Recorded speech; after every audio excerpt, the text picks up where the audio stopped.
Friends, നിങ്ങളീ കാണുന്ന സ്ഥലം തിരുവനന്തപുരം പുഞ്ചക്കരിയാണ്. ഇവിടെ വന്നപ്പോൾ ആദ്യം തന്നെ നമുക്ക് കാണാൻ പറ്റിയത് കുറച്ച് താറാവിൻ്റെ കൂട്ടങ്ങളാണ്. ഇവിടെ ഓരോ സെക്ഷനായിട്ടാണ് താറാക്കൂട്ടം ഇങ്ങനെ നീന്തി കളിക്കുന്നത്. വരിവരിയായിട്ട് ഓരോരുത്തരായിട്ട് ഇങ്ങനെ ഇറങ്ങുന്നത് കാണാൻ വളരെ മനോഹരമായിട്ടൊരു കാഴ്ചയാണ്. കൂടാതെ ഒരുപാട് പശുക്കളും ഇവിടെ പുല്ല് മേയുന്നുണ്ട്. വർഷങ്ങൾക്ക് മുന്നേ നമ്മൾ ഇതുവഴി വന്നപ്പോൾ നെല്ലുൾപ്പെടെയുള്ള ഒരുപാട് കൃഷിയിനങ്ങൾ ഇവിടെ ഉണ്ടായിരുന്നു. പക്ഷേ ഇപ്പോൾ ഒന്നും കാണാനില്ല. കംപ്ലീറ്റ് വെള്ളം കയറി നശിച്ചൊരവസ്ഥയാണ്. സ്ഥിരം ഇതുപോലെ വെള്ളം കയറുന്നിടത്ത് എങ്ങനെ കൃഷി ചെയ്യാൻ പറ്റുമല്ലേ? പക്ഷേ നമ്മൾ ഈ പാലക്കാടൊക്കെ പോവുകയാണെങ്കിൽ ഇതുപോലത്തെ തരിശു ഭൂമികൾ കുറവായിരിക്കും. അവരൊക്കെ മാക്സിമം കൃഷി ഉപയോഗപ്പെടുത്താറുണ്ട് എന്നതാണ് സത്യം.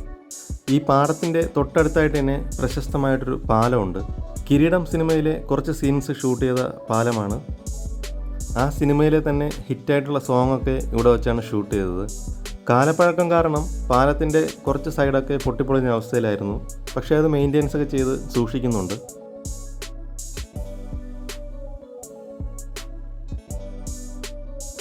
വിദേശികൾ ഉൾപ്പെടെ നിരവധി സഞ്ചാരികളാണ് ദിവസേന ഇവിടെ എത്താറുള്ളത്.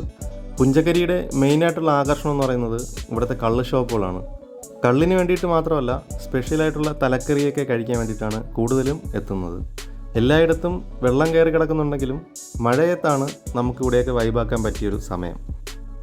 കുറച്ച് കരിമീൻ വാങ്ങിക്കാൻ വേണ്ടിയിട്ട് വെള്ളായണി കാക്കാമൂല കായലിലേക്ക് നമ്മൾ പോവുകയാണ്.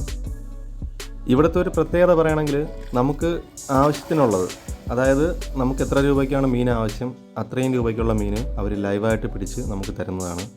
കരിമീനാണ് ഇവിടെ കൂടുതലായിട്ടും കാണാറുള്ളത്. പിന്നെ മൃഗാൾ എന്ന് പറയുന്ന ഒരു മീനുണ്ട്. അതും സുലഭമായി കിട്ടുന്നൊരു മത്സ്യമാണ്.